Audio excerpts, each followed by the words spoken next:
From an ordinary life he fled with a guitar, a bindle, and a dream in his head. The slow-rolling boxcar became his bed. Of people and places he wanted to learn, all the while the mountains of Utah did he yearn. Songs and stories poured from his mind, songs and stories to the rest we are blind. We're going to the bar. Songs of the worker, songs of the poor, songs of the tragedies of war, stories of Big Bill, Mother Jones, and his elders before. All songs and stories steeped in folklore. Now who is this knight of the rail, you may ask, and to tell you in mere words is no easy task. Utah, bow tie, union organizer, and philosopher of life would all suffice. But of these accolades a moniker, I'll not bother. I simply call this man my father.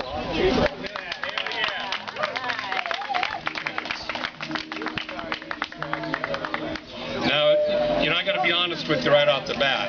I'm not really a musician and I'm not a singer, but there's always two things my father wanted to see me do in life. One was to get arrested. To tell you my life is different than most folks, right? And the other one was to perform and sing on stage. And, you know, I didn't get back together with my father until the year 2000. Can you turn my monitor down a little bit? Hey, Jimmy, it's a little hot. And, you know, I spent a lot of years apart from my dad, 10, 15, 20 years. And I could just never reconcile with learning to play guitar and perform. I'd be learning to do one of the things that kept my father away from me, right? You know, kids have a straightforward way of thinking. But after he died, you know, what I inherited, he passed away in 2008. What I inherited, we inherited together. That's the songs, the stories of people and places, along with this old Guild guitar that I travel with. And so I decided to make, the best thing I could do to make sense of all those lost years and the years of getting back together again was learn to play guitar and perform and start to keep his legacy going forward and do this kind of thing. So I appreciate the opportunity to come here. I'll start out with the song. You know, my dad was always worried that I'd grow up and not know what trains are. My grandfather worked for Union Pacific for 45 years, started in 1924 as an inspector. My father started riding the rails in the 50s, and I know there had to be at least a couple circumstances where my grandpa and my dad are on the train together, one on the inside and one on the outside. So, you know, trains are in my family. I did grow up knowing what they are. And this one my dad wrote for me.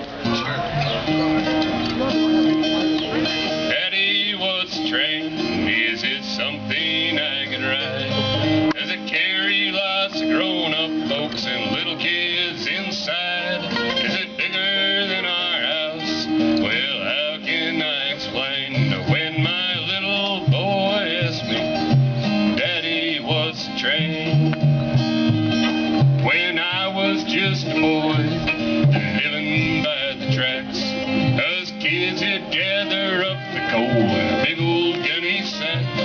We heard the warning sound as the train pulled into view, and the engineer would smile and wave as he went rolling through.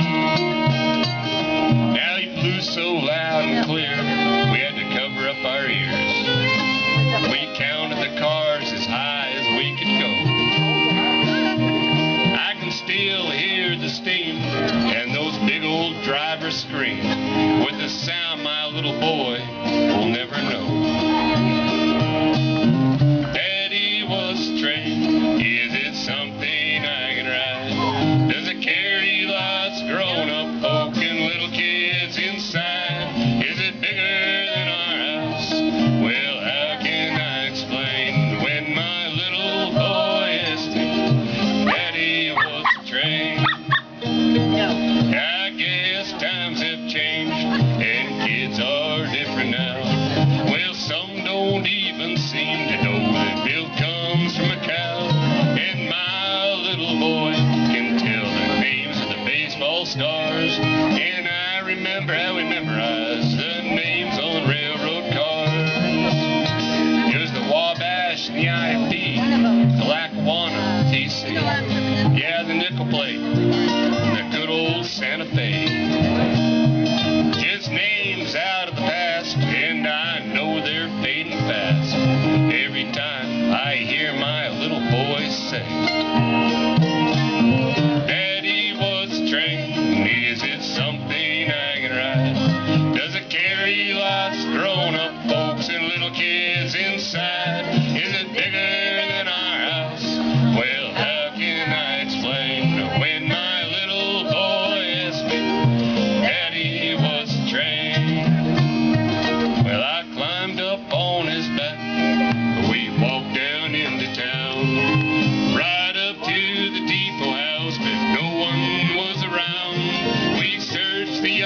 together was something he could show that he knew there hadn't been a train